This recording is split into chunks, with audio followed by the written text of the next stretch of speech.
चुनाव यात्रा powered by Mangaldeep. प्रार्थना की महक प्रार्थना के बाद भी।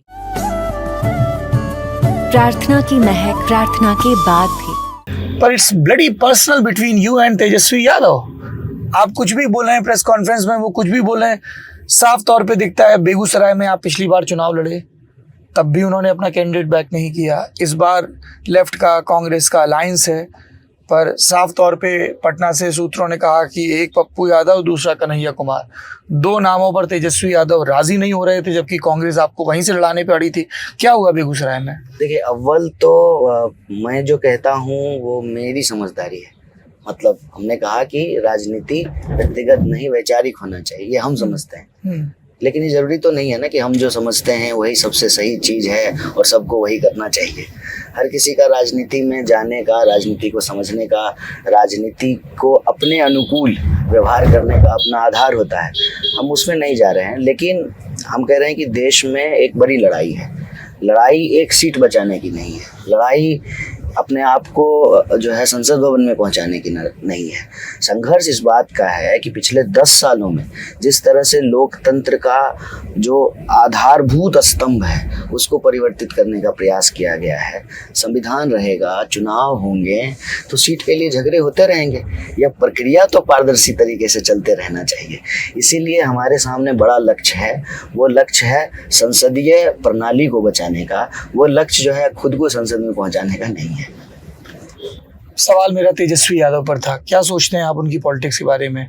क्यों आप लोगों की पटरी नहीं बैठ रही है? देखिए, तेजस्वी कब मिले थे आप आखिरी बार? कब बात हुई थी? लास्ट में एक कहानी भी चलती है कि तेजस्वी फोन किए, कन्हैया ने खुद फोन नहीं उठाया, किसी सहयोगी ने उठाया, कहा जी बात करते हैं अभी। क्या सत्य है इन सब के?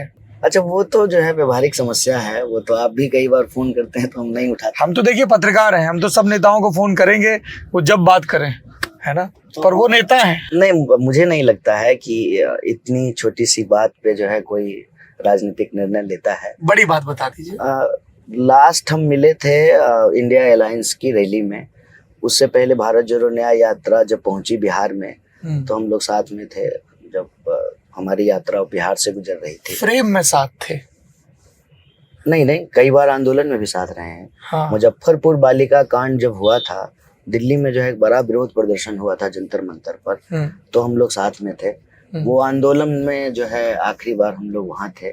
बाकी जो है राजनीतिक कार्यक्रमों में मिलते रहते हैं। अब लोग बोलते हैं, अब आप लोग तो चीज़ों को अपने तरीके से रखते हैं या लोग भी रखते हैं, लेकिन सच्चाई ये है कि फ़ोन नहीं उठाने से जो है कोई आदमी नाराज़ हो या जो है हमको जो है एक सीट नहीं मिलेगा तो हम नाराज़ हो जाएंगे, ऐसी कोई बात नहीं है। हम लोग जो है अभी एक ही लड़ाई लड़ रहे हैं। पर सीट क्यों नहीं दी फिर उन्होंने बेगूसराय की आपको? सीट उनका जो है ना, वहाँ की जो स्थिति है उसका उन्होंने कैलकुलेशन किया होगा। कांग्रेस पार्टी के पास जो है वहाँ पे एक भी एमएलए नहीं है, सब जो है बहुत क्लोज मार्जिन से हार गए। तो शायद उन्होंने अपने दिमाग में ये तर्क रखा हो कि सीपीआई के 2 एमएलए हैं, उनको ये सीट दिया जाए। और इंडिया अलायंस के जितने भी पार्टनर हैं, सबको अगर सीट देना है तो हर किसी को कहीं ना कहीं तो एडजस्ट करना पड़ेगा ना। तो जो है सीपीआई को वो सीट मिली है और हम उम्मीद करते हैं कि वो अच्छा चुनाव लड़े हैं, वो चुनाव जीतें और जो है इंडिया अलायंस को जो है एक सीट मिले, एक सीट बढ़े, तो नंबर वहाँ से बढ़ करके आए और बीजेपी का घट करके आए, ये इम्पोर्टेंट है। उस नंबर पे, उस सीट पे कोई भी व्यक्ति जा रहा हो, ये ज़्यादा महत्वपूर्ण नहीं है। ये आखिरी सवाल है बिहार से जुड़ा, चूंकि आप बिहार से आते हैं, बेगूसराय से। कांग्रेस ने जिस बरस यूपी और बिहार गंवाया, उस बरस दिल्ली पे उनकी दावेदारी कमज़ोर हो गई 1989। एक बार वो अपने तय 200 पार कर पाए 2009, और तब भी उनकी टैली कुछ दुरुस्त हुई थी यूपी बिहार में। सब कहते हैं जब तक वो यूपी बिहार का किला फतेह नहीं करेंगे या अपनी खोई ज़मीन हासिल नहीं करेंगे, उनका भविष्य नहीं। बिहार में कांग्रेस के मुखिया अखिलेश सिंह, पटना में सब लोग कहते हैं अखिलेश सिंह वही करते हैं जो लालू प्रसाद यादव चाहते हैं, और उन्हीं की कृपा से वो राज्यसभा पहुंचते हैं।